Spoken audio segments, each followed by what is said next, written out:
This week on Inside the Headset, we are featuring St. Vincent College head coach Aaron Smetanka.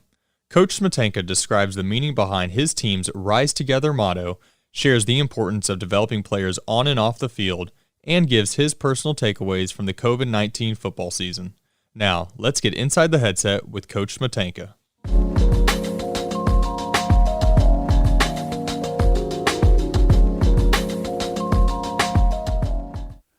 Coach, welcome back, man. How are you doing?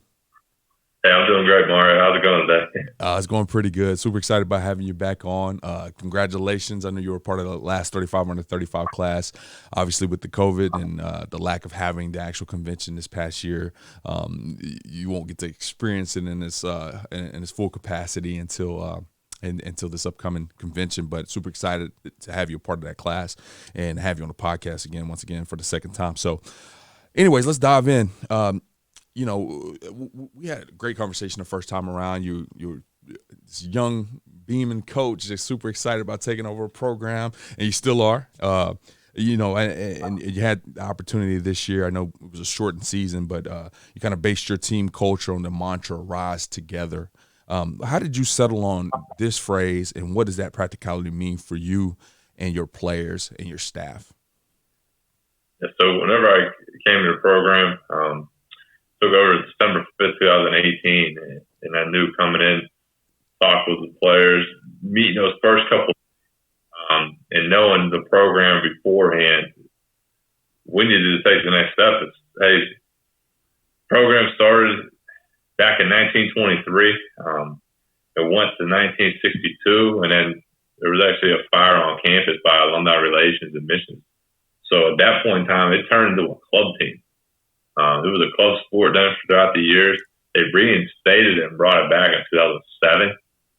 So 2007 now to 2021, it's a short period of time. It's 14 years that you have there. So I tell our guys at the end of the day, in the 14-year span with the young program, I consider only having 14 seasons, there hasn't been too much winning, just to be very frank and honest. Right.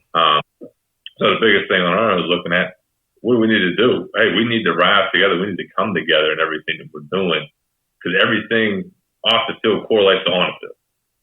It all does. If you're in a classroom, you're on the field, if you're a community service event. So it's rise together. Our motto is coming together academically, athletically, socially, spiritually, and community. It's coming together in those 5 phases. And I felt that was the best model for what we're doing here with our football program. But what you should want to do anywhere, though, to make sure, hey, it's a team sport, so we got to come together off the field and on the field. Our decisions that we make off the field are going to affect and correlate to what we're doing on the field, too. And making sure when you have a strong build off the field, you're going to have a strong bond on the field then. And it would correlate then going forward. And our guys have seen some good progress here. I mean, we got to play 10 games in 2019, our only full season together. Forward to playing the spring season. So we were blessed to play 4 during that time.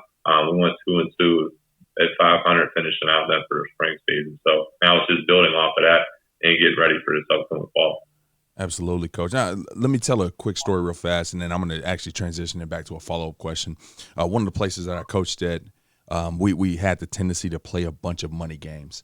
We were a G5 that depended on those big dogs, paying us those checks, and we had to play some very tough teams 3 to 4 times a season.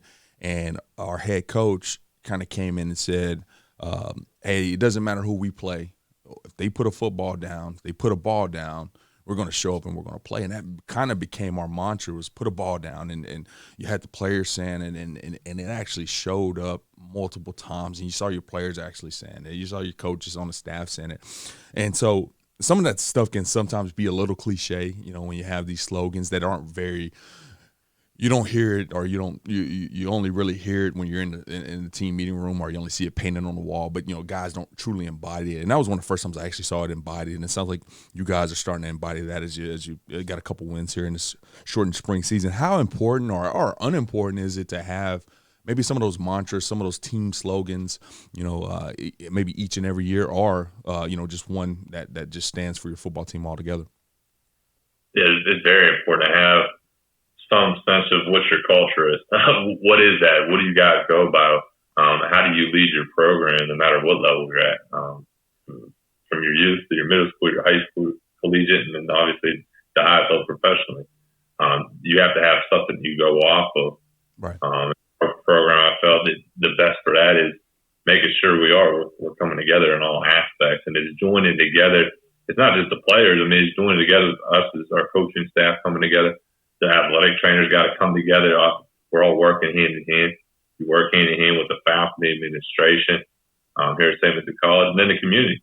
Communities in part, they bring that live, that energy. They come out there, they support in the off season. Obviously, they come to the games though in season, and making sure they're coming out and supporting us, cheering the players on out the field, and players really get that good feedback though, and they love that aspect of coming together in all aspects in the 5 phases we have. Absolutely, Coach. Well, you kind of mentioned shortened season, and being a younger head coach, you got to learn a lot and deal with a lot of stuff here over the last couple of years, and all coaches did. And obviously, it's probably more advantageous you kind of experience this at a young age, so it can prepare you for things down the road. The last time you were on, you discussed the Boys into Men program, and I just kind of wanted to maybe get us an update of how it's going, and then really with the COVID situation. I know there was a lot of things up in the air at a lot of different times throughout the course of the year and a half, all the way. I mean, still there's some things up in the air at this very point. How were you able to take that program and maybe even, I'm sure amp it up a little bit with so much unique time this year around? Yeah. The coaching Boys in the Men program, funny thing, actually, it was first started back in 2017, January. I was brought the content and information from Blackburn Center and United Way, and they worked hand in hand. A guy reached out to me. His name was Paul Mulva, and he actually coached at Robert Morris University, and then he got out of coaching, and he's done speaker series talks. He's done some talks too, helping with the NFL as well. And he brought it to me and said, "Hey, we're running coaching Boys in the Men program, and what do you think about it?" So we sat down, we talked for a while, met in person, went back and forth through call exchange, and then finally I said, "Hey, this is a great idea. Like I think I want our guys to start right at the bat." So actually, I just took over a high school football program that year, Greensboro Central Catholic, which is about 25 minutes from here. And starting that out, I wanted our guys, same thing. Whatever you do off the field is going to correlate on the field. And so you have to make sure you're going to be a good citizen off the field and doing the proper things off the field, in the classroom, and then it's going to show on. So we started that off. That was the very first thing. We correlating that with our weight room and our lifting program during the off season with the high school program. And then when I came here to St. Vincent, I told them, "Hey, I would love to run and continue this program again here at St. Vincent College." So we started that right off and kicked it off for that first semester in the spring of 19. And it's great, though, because, I mean, the guys are taking a different perspective. They're either hearing from me. I've had Coach Bell run a program after strength sessions. So after Coach John Bell gets done with the strength session, he'll be able to sit down and talk with the players, go over each session with them. And it's great because it's real simplified. They're card by card. They have a front and a back to them, and they go through a whole game plan too. That's the funny thing about it. You have like the pregame, the halftime, and then the post. And then there's always that ending if it goes into overtime. They have it specific to a coach, though. Right. Kind of on there, the kids are gaining a lot of good information that's going to help them when they're going through their everyday lives. They making sure you're making the right decisions when you hang out with friends. If you go to a party, who are you going to conversate with? Who are you going to lead with? Who's going to be that person? Are they going to be a good influence to you? Or are they going to lead you down the wrong path at the end of the day? Right. So those things I think were key and instrumental as far as building that and starting that process out. And they fight hand in hand with our Rise Together model. So with our guys, hey, we're rising together. We're doing the right things off the field now. We're making sure we're treating everybody with respect in every aspect. And then, hey, correlating now to the classrooms, correlating that to the field. Coach, that's awesome that you're doing that and continue to stick with that, even bringing it from Greensboro Central and all that good stuff, because ultimately that it gets talked about in every program. I don't think, as coaches, as a former coach, I don't think I always did a great job of maybe spending as much time talking about it. You always felt like you had to get to the X and O stuff, or you had to get, the stuff that just always seemed more important. Hey, be a good person, but now here's how you run the inside zone, right? But when you sit down and you dedicate some time to it, man, that's awesome, and definitely appreciate that. And something else cool that I know you did this past year is in February you organized the Black History Month speakers. And you had a series for your team where you had different people coming in throughout the course of February. Why was this important for you to do, number one? And, do you see this kind of being a long-term deal to where you do it every February or something like that? But just talk to us a little bit about it. No, definitely. Yeah, I for sure see this as a long-term. Every single February doing is continuing going forward, no doubt about it. Dr. Jeff Mallory, our Executive Vice President, Chief Operating Officer, and I were going back and forth. I was doing speaker series throughout the entire pandemic, actually, right when we left campus, starting at the end of March, the year before in 2020.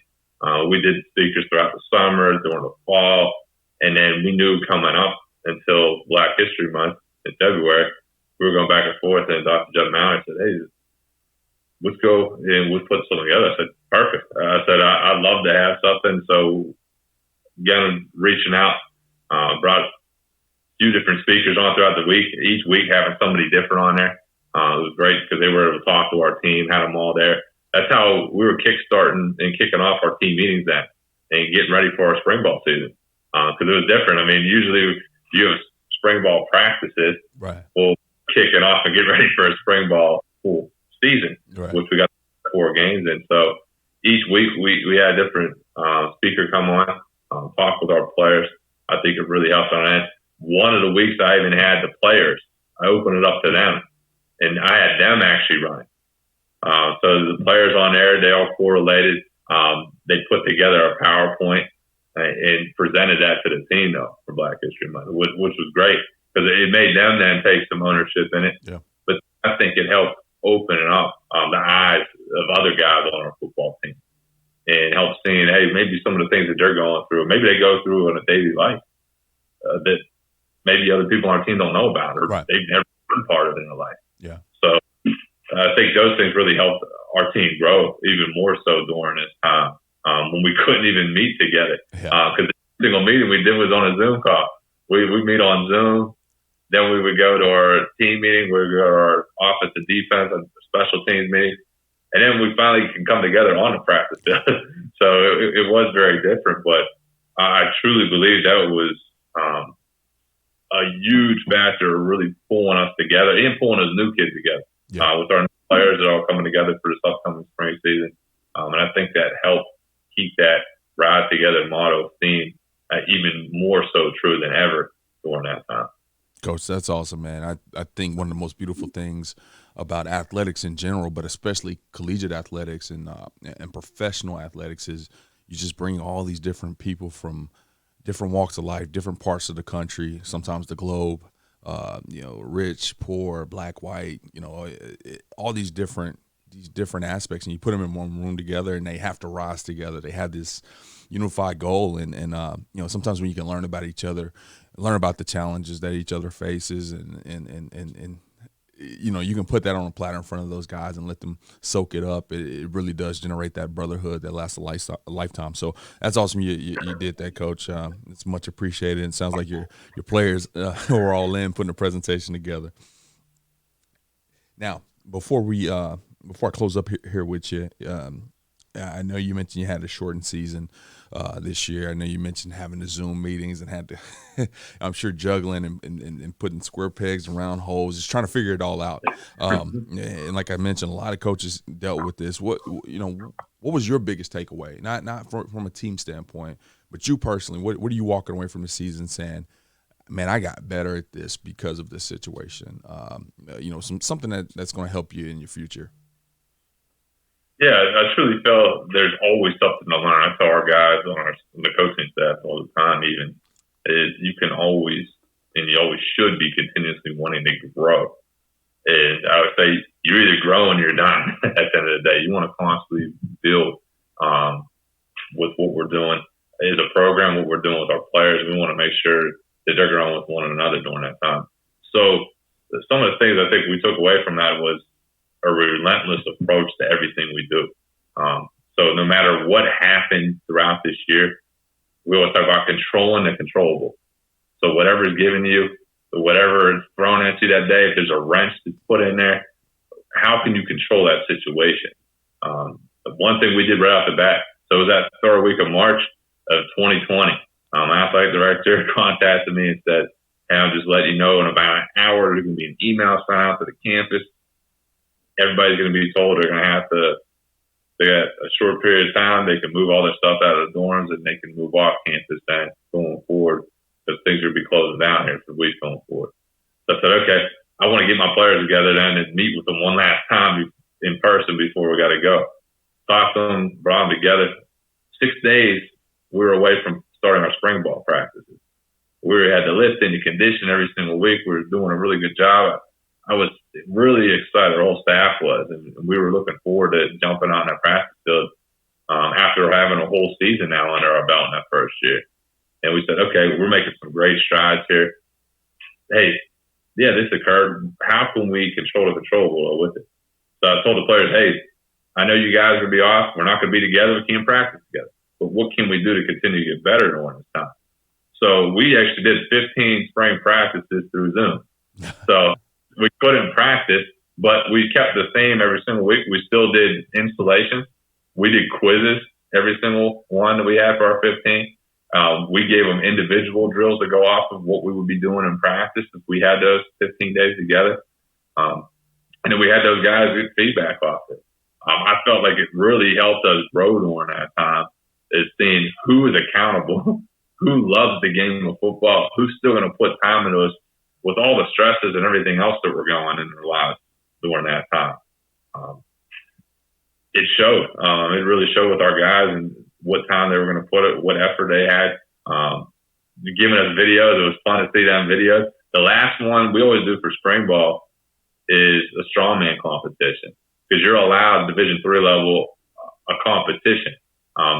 Clearly at Division III, you don't have your helmet or shoulder pads, so you're not able to play a spring game. Right. So that competition day we use is a strongman competition. We'll throw different events out there.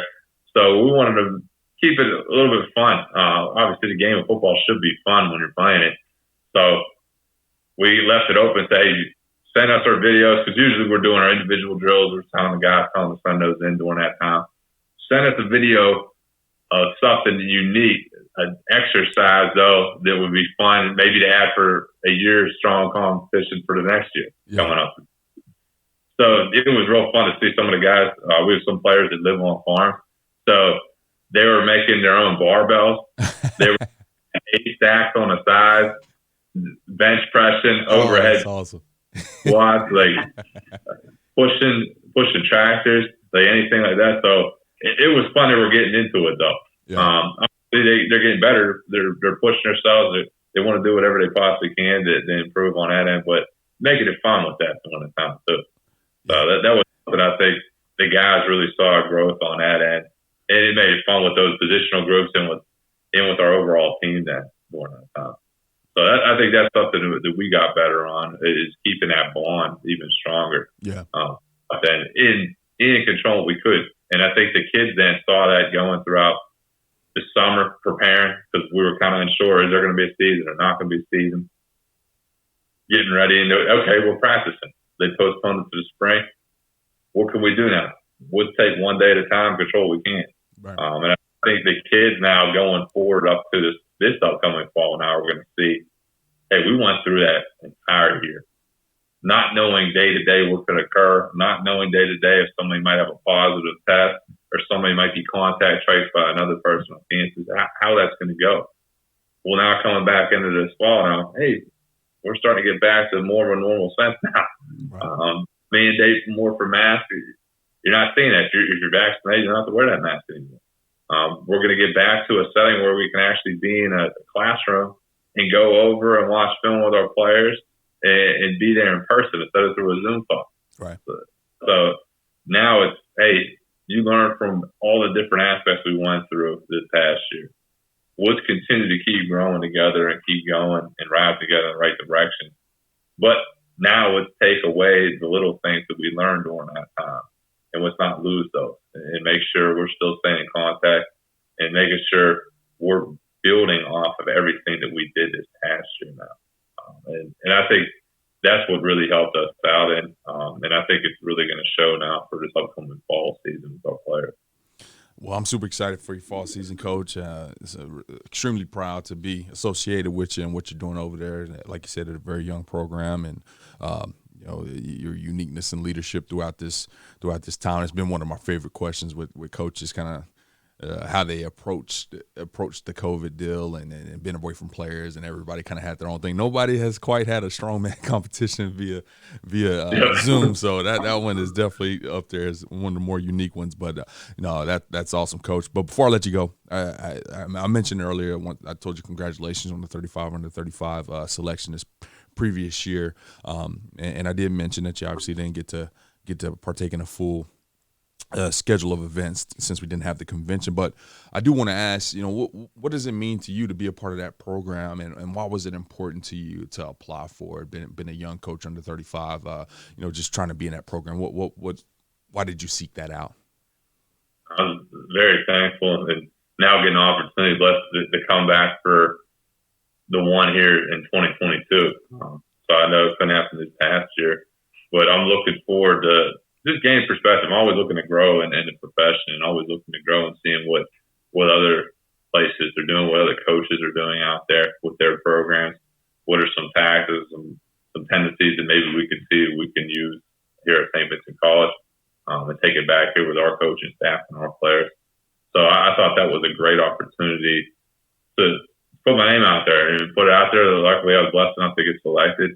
And I'm very thankful for that, and that's why I'm really looking for this opportunity now in January.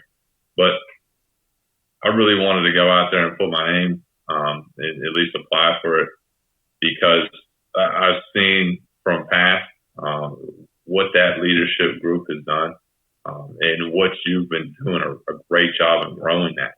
And I know one of the representatives, Corey Griffin, actually he was on an Akron staff during that time. I was down at Duquesne University. He said how much he enjoyed, but how much he got out of that.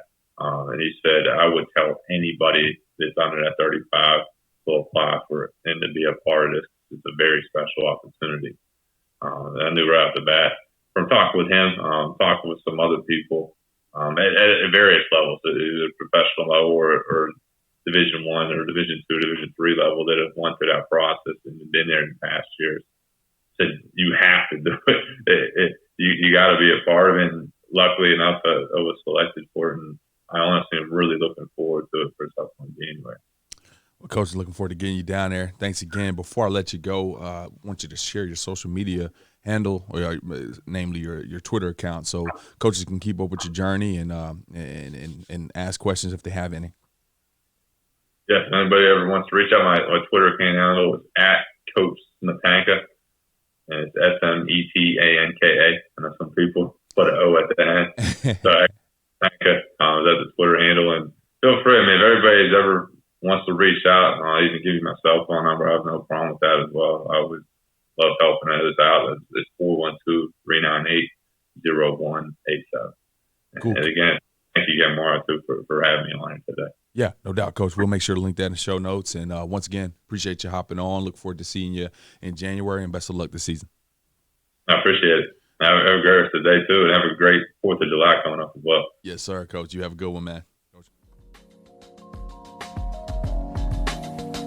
Thanks for listening to this week's episode of Inside the Headset. If you heard anything on this episode that you would like to learn more information about, head over to afcapodcast.com, where you can find every episode and all of the corresponding show notes. While you're there, take a second to rate, review, and subscribe to the podcast. If you have any questions, comments, or suggestions for the show, please let us know by sending an email to podcast@afca.com. Make sure to follow the podcast on Twitter @Inside the Headset and tag it when you share each episode. You can stay up to date with all things AFCA by following the @WeAreAFCA Twitter account. Every episode of Inside the Headset can also be found on your favorite audio streaming platforms such as Spotify, Apple Podcasts, and YouTube. If you are not currently a member of the AFCA, Be sure to find us online at AFCA.com and apply to join over 10,000 NFL, college, and high school coaches from around the country who are striving to be the best they can be. With an AFCA membership, you gain invaluable access to the annual AFCA convention, the bi-monthly magazine, and the new and improved digital library, which contains thousands of videos and articles contributed by hundreds of current and former football coaches. You can also visit AFCAinsider.com to sign up for our free weekly email newsletter on the right-hand side of the screen. It comes out every Tuesday at lunch and is filled with great articles and stories written by many of the same coaches you hear on the podcast. It's geared to help you become a better coach tomorrow than you are today. Be sure to connect with me on Twitter at Coach Mario Price, and remember, the AFCA is not just an annual convention. It is an association that continually promotes education, guidance, and networking. But it is also so much more than that. The AFCA is about celebrating the past and educating the future. It is about developing great coaches who will produce great teams and even better people. So invest in your skill set and impact today by engaging with the AFCA.